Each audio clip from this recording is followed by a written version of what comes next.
Over the past year, the pandemic changed our focus in many ways. That meant paying attention to present day health concerns, but also looking back to other epidemics and how they changed the course of history.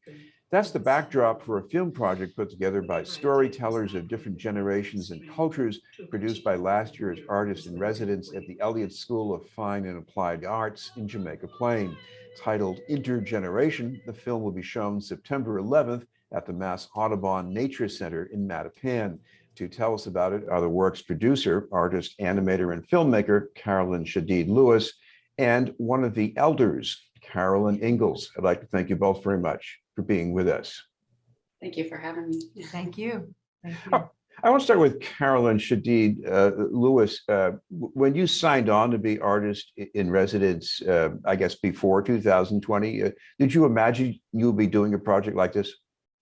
No, it was supposed to be a much simpler, smaller project. It was going to be focused on Boston neighborhoods. There were a lot of the themes that we ended up having in the project were there, but the scope of the project very much changed because it was supposed to be a collaborative animation that we were all going to work together. It was only going to be about 3 minutes. It wasn't going to have this level of interview. The pandemic changed all that, where everything became very individualized and we had to work remotely. And it made it actually a lot richer because it was more personal to the participants in ways that I hadn't originally planned. So it became a much bigger scope, and now it's a 50-minute film, which it was only supposed to be like 3 or 5 minutes. So that was a big change, but it was it was the change in the film itself really matched the experience of the pandemic and what we were all experiencing, and it was a platform for us to work through as a group what was happening on a both a national and a global scale. Carolyn Ingles, what got you on board with this? Everything about it. The fact that it was pairing generations and young, to be a mentor, to try to be a mentor in any way to young people, especially during the pandemic, because the kids were so isolated. They were having, what kids without their groups are not kids.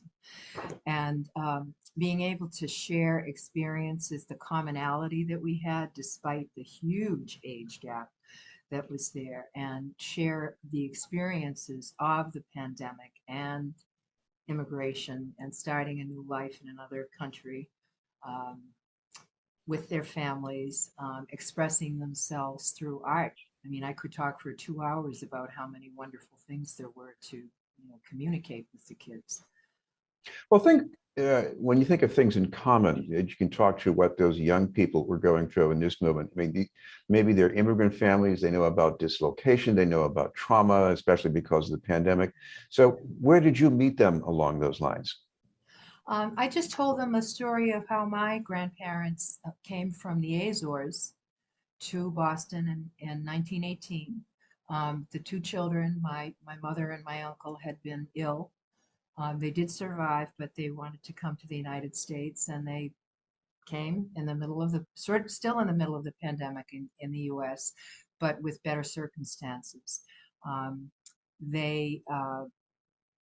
They had a community. They had their community to connect to, a very large population of immigrants, especially Azorians, in the places they lived originally.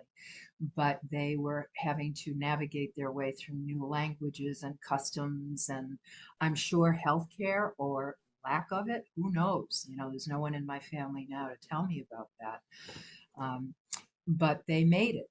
They made it. And these kids, by the way, 50% of these kids in this project are Haitian. And I think we did do some talking during our interviews about Haiti and where Haiti has been for forever, almost since the revolution, and the last 10 years in specifics. So and Carolyn did ask me questions when we looked at photographs, my photographs. I keep photos of my entire life, and she saw a photo that was taken with Senator Bill Owens, who I worked with for a few years. And we hosted President Aristide at a big reception at the The state. Haitian president, of course. Yes, the sitting president, and Haiti was stable in those years. If you can say it was ever stable, it was stable in his time. So we were very hopeful for the Haitian community in Boston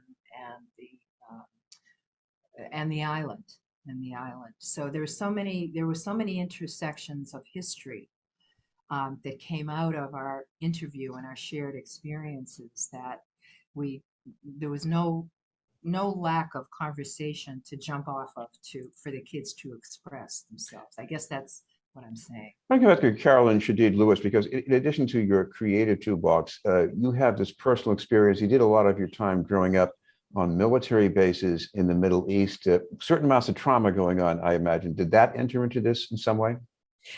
Yes, I just should qualify. I didn't grow up on military bases in the Middle East. I am of Middle Eastern descent, so I have that sort of on the stateside Lebanese descent, and I grew up around a lot of Palestinians in my grandmother's church. But definitely, I grew up as my father was in the military. We grew up during the first Iraq War, which was a very traumatic experience for young people facing their parents going off to war and not really understanding that.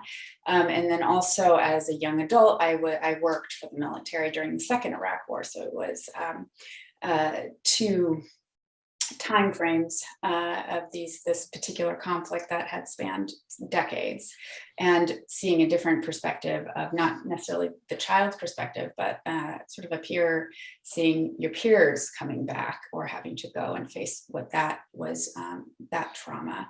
And of course, there's a lot of the people who are in the military are working class people. Wealthy people do not join the military, so it has a very interesting group of people that I'm very thankful for. Actually, I feel like I loved the military community. It's a wonderful community, very integrated, very worldly in a lot of ways.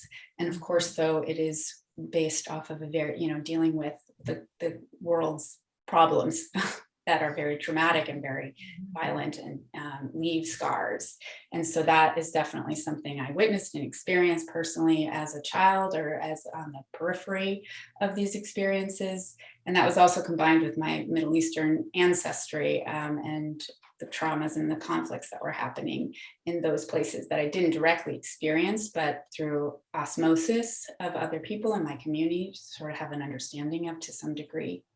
So that definitely is a part of my desire to gather oral histories and what oral history does in the telling and the receiving of stories, and the way that animation plays the role of igniting the imagination, because memory is not something that's very solid. And these stories aren't necessarily a historical document either. They change over time, and how we remember them. So animation, I feel, is a really good way of capturing sort of the essence of that storytelling, and that it's not entirely concrete.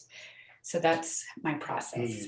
I've only seen a trailer from this, and I wouldn't say animation is necessarily childish, but it does seem to make the story going on in this piece more child-centered. Was that intentional? That is definitely part of it. I think it is playful. I think is maybe one way of putting it. It's a bit magical, because actually animation has a root in magic from the 1800s, and so it has that sense of play and magic that's a part of it. And I feel like it's a way of processing, especially for the young people, that at times were very difficult stories that were being shared, and giving a playful way of processing them and helping with the social emotional learning of the teens. This is animation is definitely a really good tool for that within civic dialogue. that we're having, because this was actually a civic dialogue, basically what we were partaking in, and also a document of this traumatic experience that we were all a part of. So it's both a document and civic dialogue, and then it is childish in terms of being playful and imaginative. And there's also a lot of wonderful stories. It's not just the trauma, it's also a lot of joy. In fact, Carolyn Ingles has wonderful stories in hers that are very joyful about Boston and the art scene, and her husband, who is a jazz musician. And it really is also not just the trauma, it's the whole human experience and our interconnectedness that's very to celebrate those parts of our experiences as well. Carolyn Ingles, so what about your experience as an elder and storyteller, especially when you're in contact with the younger people? Did that change your story or shift the focus in any way? I think I changed my story to try to tell the kids that, because they were suffering. It was hard to tell on Zoom. Carolyn and I talked about this. Some of the kids wouldn't come in, they wouldn't allow their faces to be seen frequently, so you were talking to a voice. Some of them would come in and go out of the Zoom frame. Some of the kids would go through the whole session without really commenting. So I found it kind of difficult to connect visually and orally with them. But I knew they were listening to some of the things that I said. And when we started looking at the animation and the work, I was completely blown away, because they heard what we said. They heard what all of the elders said. And as Carolyn said, the one girl in particular had this beautiful story and this animation about her family and the people in her family, and how she sketched the people in her family, and the sweetness in the faces was just overwhelming. So even though, so the short answer to your question, I guess, is that even though it was difficult for me in the moment to know that there was something going back and forth, what I said was being heard, and I connected with the kids that were there who wanted to connect, and that was the overwhelming majority of them. And finally, Carolyn Shadid Lewis, if people want some more information, either about the showing at the Nature Center in September, or just finding some other way to get a look at this, so what should they do?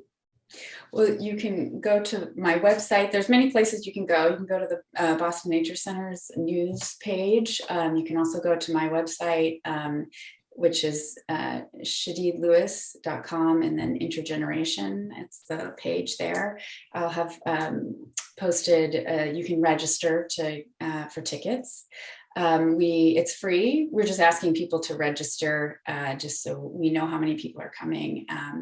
And it's outdoors, so we feel it will be a safe environment. We're hoping that it doesn't rain. Of course, that is one concern. If we do, we have a backup for the September 12th. And if it rains the whole weekend, we'll have to make other arrangements, but we're hoping that it will be able to go through. So we just ask that people register, those that we can know who is coming, and bring a blanket. Yes, bring a blanket and maybe a poncho as well. Yeah. Thank you both very much for taking the time to join us. Yes, it was a pleasure. Thank you for having us. Thank you. There's Carolyn Shadid Lewis and Carolyn Ingles. We'll have more news in just a moment.